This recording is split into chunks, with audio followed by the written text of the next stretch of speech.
What if I told you that the NBA 2K20 My Career Story had a subliminal message in it that they wanted all of us to find, all of the 2K players, they wanted us to find and share this message. A message about doing the right thing in the face of adversity and standing up for people, right? Starting to sound a little bit familiar to you? Starting to sound like the NBA 2K20 story? Well, that message isn't exactly what you think it is. Now, in the NBA 2K20 story, there's Shea, who is us, right? College basketball player, the man on the team and everything.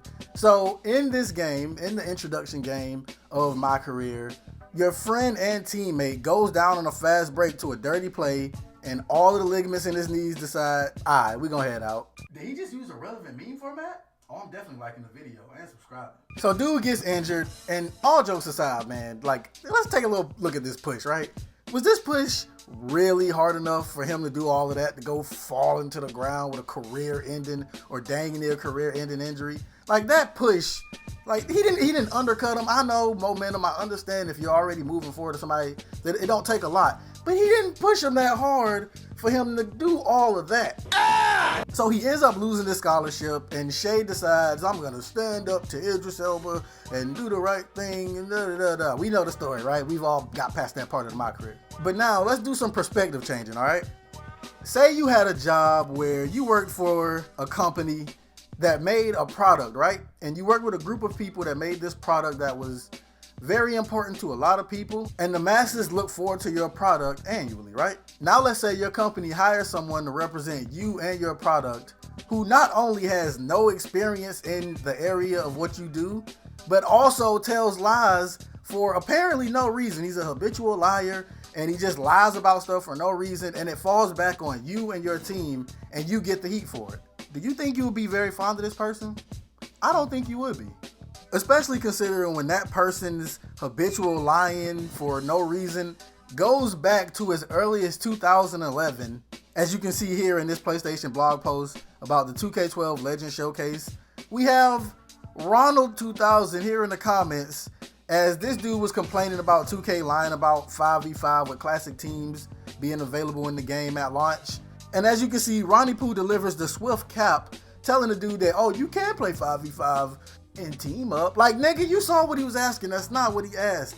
And if this post is from 2011 on a Sony blog post, imagine how many more posts there are out there of Ronnie talking to people in forums and stuff where he's just spreading misinformation. Of course, he gets backlash and he gets heat for it and everything. For a long time, he was like the guy. He was the person everybody just assumed when you had anything to complain about 2K related, yo, it's Ronnie 2K's fault, right? Even in My Career this year, they give you the choice to clown Ronnie and put your headphones on the plane when you sitting beside him instead of like having an actual conversation with him. And in past games, you had the choice to clown him via text message or whatever they gave you for that year. So the devs and the writers and directors and everything of 2K are definitely aware of Ronnie's relationship with the community and the perception of him, right? So at this point, you're probably thinking, D Brown, you're telling me that just because Ronnie told some lies, the dev team would devote a whole story to him and how we should stand up for the devs?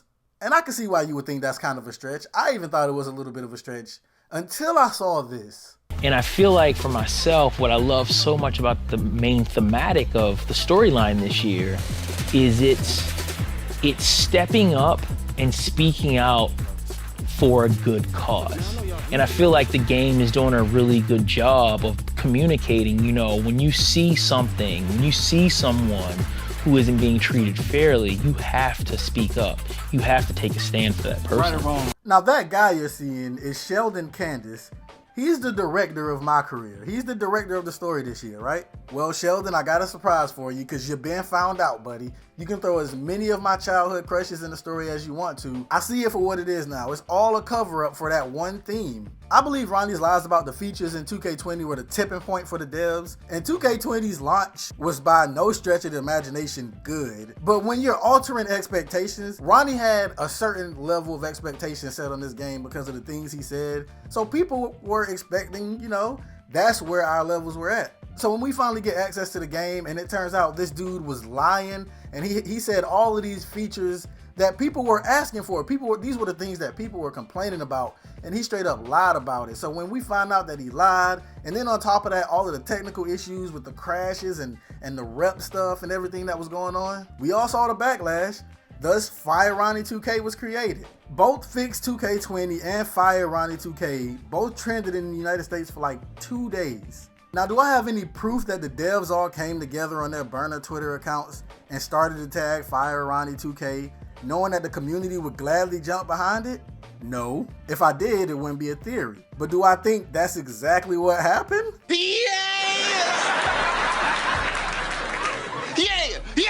The 2K does take a lot of heat, and I'm not saying that it's all undeserved. A lot of it is. Like this year, y'all boys straight up released a $60 beta. Finish your game. But when the person who's representing the company is often misinformed and drawing the wrong kind of attention to you, then you may be tempted to pull a few strings and do what you can to try and get rid of that guy.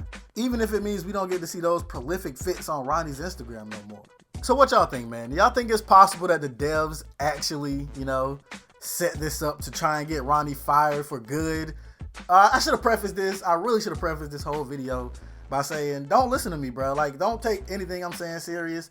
I mean, if I'm right, hey, you know what it is. You know the vibes, baby. But if I'm wrong, I'm an idiot. Don't listen to me. Don't take nothing I say serious. I dropped out of college twice in 5 years. Why would you listen to me? But let me know what y'all think in the comments down below, man. And if you enjoyed the video, be sure to leave a like. And as always, I'm DbrownShinhan, man.